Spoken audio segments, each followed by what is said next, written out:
नमस्कार दोस्तों, आपका हार्दिक स्वागत है आपके अपने YouTube चैनल पर। दोस्तों 2025 में ग्रहों के राजकुमार बुध 15 मई को मेष राशि में ही अस्त होने जा रहे हैं और यह 8 जून तक इसी अवस्था में रहेंगे। बुध के अस्त होने से 4 राशि वालों का भाग्योदय होने वाला है। दोस्तों, ज्योतिष शास्त्र में बुध देव को ग्रहों का राजकुमार कहा जाता है। बुध को बुद्धि, निर्णय लेने की क्षमता और कम्युनिकेशन का कारक माना जाता है। 8 मई को बुध मेष राशि में प्रवेश कर जाएंगे। इसके बाद ग्रहों के सेनापति मंगल की राशि मेष में रहते हुए वे 15 मई 2025 की सुबह 4:44 पर अस्त हो जाएंगे। बुध अस्त अवस्था में करीब 25 दिन मतलब 8 जून तक रहेंगे। इसके बाद वे उदय हो जाएंगे। बुध जब भी अस्त होते हैं तो इसका मतलब सिर्फ यही नहीं होता है कि अब इसका अशुभ प्रभाव पड़ेगा। बुध का अस्त होना कुछ राशि वालों के लिए अच्छा भी रहेगा। बुध का अस्त होना दिमाग को रीसेट करने, पुराने पैटर्न को रिव्यू करने और इंटरनली ग्रो करने का मौका देता है। आइए जानते हैं कि बुध का अस्त होना किन राशि वालों के लिए अच्छा रहने वाला है। सिंह राशि। सिंह राशि वालों के नवम भाव में बुध के अस्त होने का प्रभाव पड़ेगा। यह भाव लॉन्ग टर्म विजन, आध्यात्म और भाग्य से जुड़ा है। इस समय आप बाहरी दुनिया की बजाय अपने इंटरनल वर्ल्ड पर ज्यादा फोकस करेंगे। जो सवाल लंबे समय से मंथन में थे, अब उनके जवाब खुद ब खुद आपके माइंड में क्लिक करने लगेंगे। किसी ट्रैवल प्लान में देरी हो सकती है, लेकिन ये देरी आपको फायदा देगी क्योंकि आप पहले से ज्यादा सोच समझकर फैसला लेंगे। ये टाइम खुद को माइंडफुल बनाने, पुरानी सीख को फिर से अप्लाई करने और खुद के अंदर नई सोच पैदा करने के लिए बेस्ट है।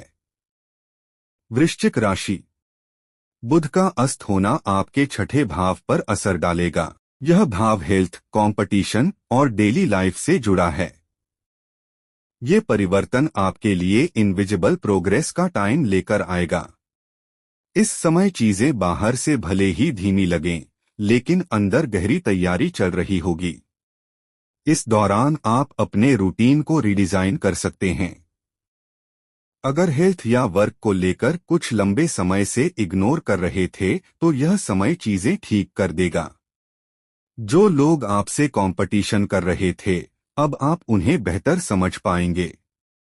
इस समय आप कम बोलकर ज्यादा समझने की पोजीशन में होंगे, जो एक स्ट्रॉन्ग पर्सनालिटी साइन है।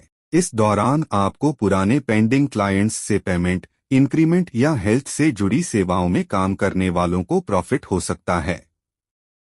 मकर राशि। बुध का अस्त होना आपके चौथे भाव पर असर डालेगा।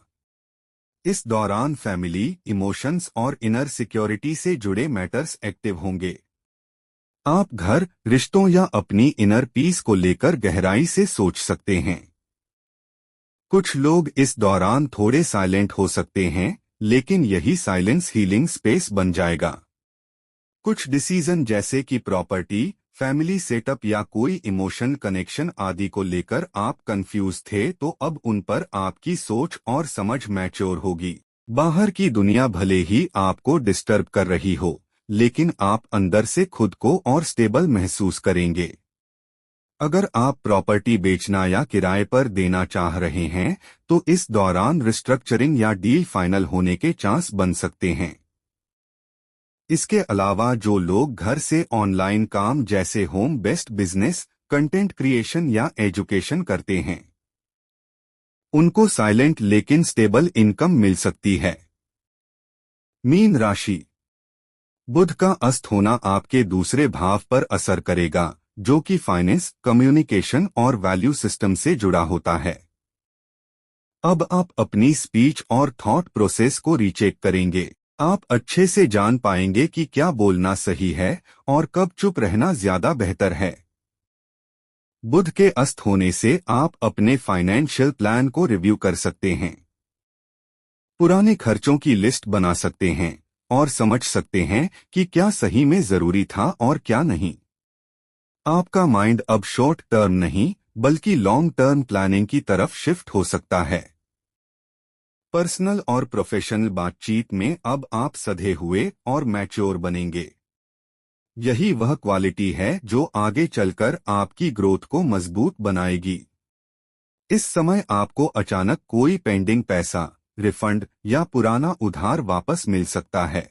दोस्तों, वीडियो को लाइक, शेयर, कमेंट और सब्सक्राइब जरूर करें। धन्यवाद। आपका दिन मंगलमय हो।